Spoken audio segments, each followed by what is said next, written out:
Ces Mom! Ces Mom!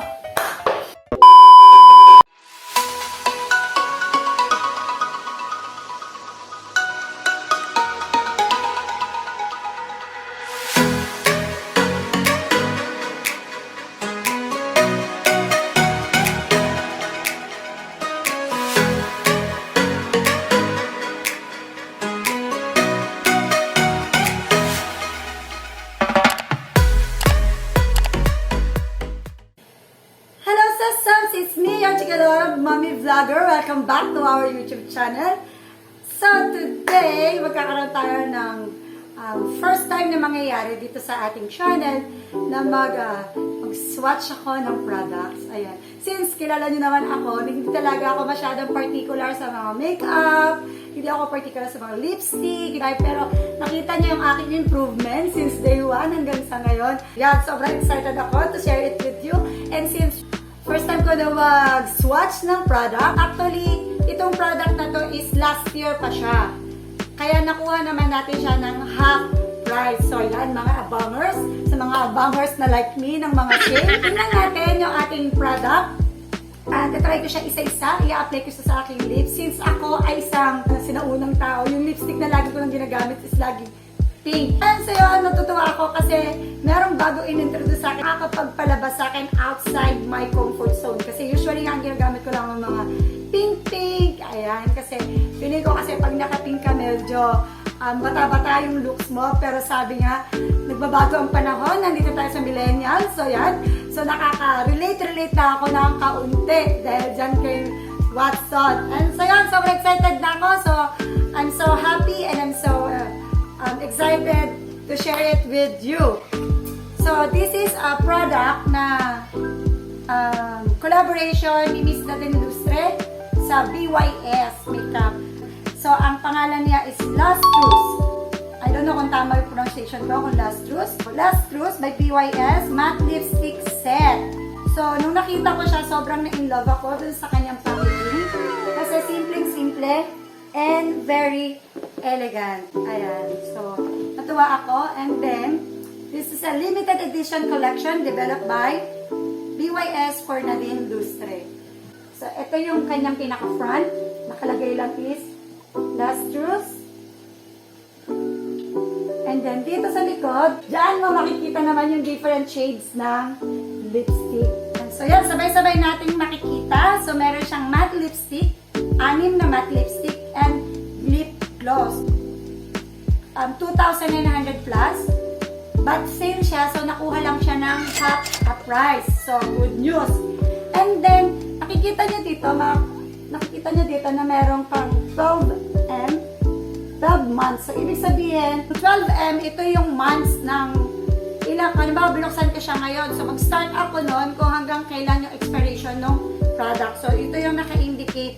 Kahit ano yung gamitin nyo, kahit yung press powder, or kahit ano pa siya, makikita nyo sa likod yung merong nakalagay na 12M, may ganyan-ganyan. So, it means na ganon katagal nyo na pwedeng gamitin yung produkto. And it also says na cruelty-free and vegan. So, matte lipstick set. So, yan. Tingnan na natin.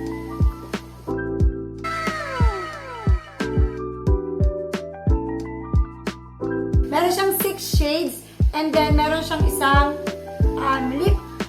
lip gloss and then meron din siyang salamin na rechargeable. Ayan.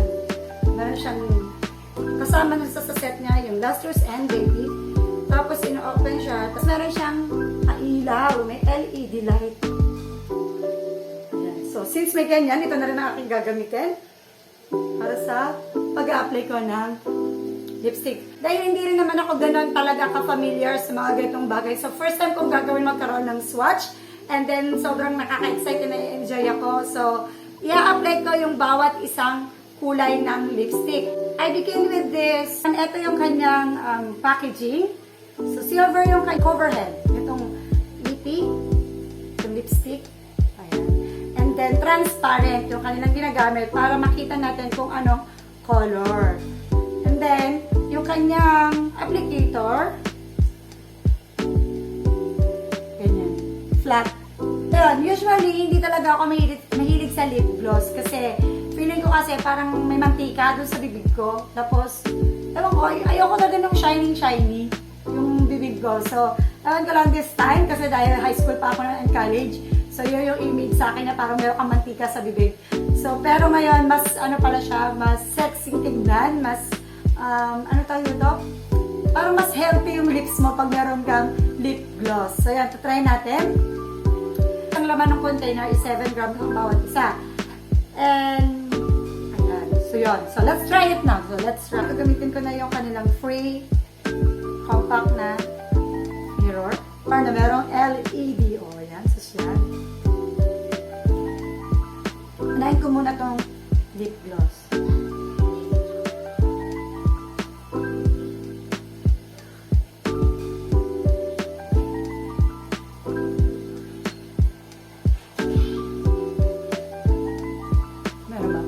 Shiny na siya.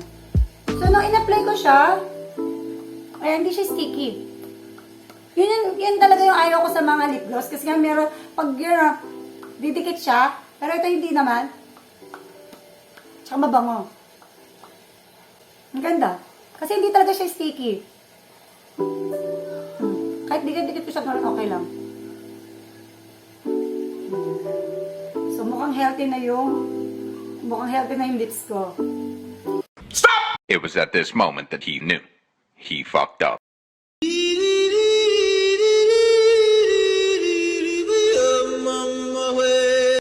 Hi! Take one, action! And so na, ayan, sobrang excited na ako na i-share sa inyo ang ating first swatches. So, ito-try ko siya rito. Mag-start tayo dito sa lip gloss. This is 07. Ulala! Ayan. Ulala kagad. So, it's 7 grams and I said na ito yung itsura niya na shimmer. Shimmer. Tapos parang siyang may mga purple. So, ito-try ko na. Yung tipong nagtatry ako pero kinakabahan ako dahil first time ko. Ayan, sa unang apply, kita ba? Ayan. Lip gloss. Kita ba? So, dahil nga ano lang siya, transparent. Makikita nyo medyo, makikita nyo na shimmering. Shimmering siya. Ayan. Kita ba? And then, eto siya, pag suot ko na siya. And the next one is from In Love Matte Lipstick. So yan, sobrang pigmented din siya. Nakita kagad yung color. So, medyo ready siya. So, feeling ko ang ganda niya pag naka-apply din. So, ito yung itsura ko while wearing that. So, yan. And this is In Love. Ayan. So, may In Love ka naman dahil sobrang pigmented. Sobrang madali siyang ma-apply. So, this is King. King. So, medyo mas light siya kaysa dun sa nauna. Ayan. So, nagagandahan ako. So, trip ko naman yung kulay na to. Trip ko yung mga nandito sa aking harapan. Kahit first time ko to, pero magugustuhan ko na umalis din sa kulay na nakasanayan ko. Ganda. Kulay na doon sa nakita ko, yung kahit nandito nga lang ako sa bahay o kahit anong okasyon na pupuntahan ko, wearable talaga siya sa lahat ng okasyon. So, feeling ko dahil nga mas, kasi si Macy na din kasi, diba? Siguro kaya ito yung ganitong color, yung mga choices, yung mga shade na choices niya, kasi morena siya. And then, feeling ko sobrang okay talaga. And sa katulad kung may fair skin, ma-justify din naman yung paggamit ko nito. Kumbaga, ma-enhance naman ang aking beauty. Ayan, ito siya, shade ng King. So, ito siya, pagsuot ko. Ayan. This is in the shade of Buzz. Ganun din yung color niya. Sobrang nude type. Hindi na pala ko dapat. So, this is Buzz. Deeper yung shade niya ng konti. Ito kasing isa, yung kanina, more on parang pink shade. Ito naman medyo orange brown shade. Ayan. And now I'm wearing this. Then the next one is Drama Queen. Ala, Drama Queen. Yun natin. Pag pala magdadrama ako kay Daddy Consi, Iaano ko muna, titiplahin ko muna para perfect yung lipstick ko. Bakit siya drama? Mas darker. Pinaka-darker yata siya. Pinaka-darker siya sa lahat. Mas chocolate type. So, medyo ano siya, brown na bronze yung itsura niya, ng color ng shade. Ayan. So, pag meron na akong gagawin at magdadrama ako kay Daddy, ito yung i-wear ko para mas intense. Ayan. So, ito siya pag gamit ko. And then, diet!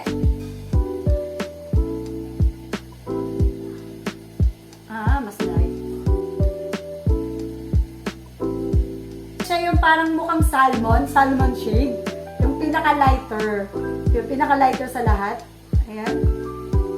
Which is magugustuhan ko rin kasi nga dito lang sa bahay. So parang feeling ko pa rin, ma-enhance pa rin niya yung aking beauty. So eto siya, pag-suit ko. And then last is Wine Pine Nude. Yan, ito yung last. So, yan natin. Mas feeling ko pinaka-darker siya at saka parang reddish. Palaban. Yung tipong intense ang pagmamahalan. Gusto ko to kasi parang minsan kasi ayaw mo magpakausap sa moment na yon, pero ikaw ang pinaka-friendly at ikaw ang pinaka-madaldal, pero wearing ka ng ganitong lipstick. Ito siya, pag-suit ko. Ayan! So sobrang nakakatuwa. First time ko talaga magkaroon ng swatches and sobrang excited ako na na-share ko to sa inyo. At first time ko itong ginawa, kaya kahit pa paano parang naano pa ako na kinakabahan. Grabe. Kinakabahan pag mag-share. And so yun, all in all naman, sa tingin ko magagamit ko naman silang lahat kasi wearable and friendly.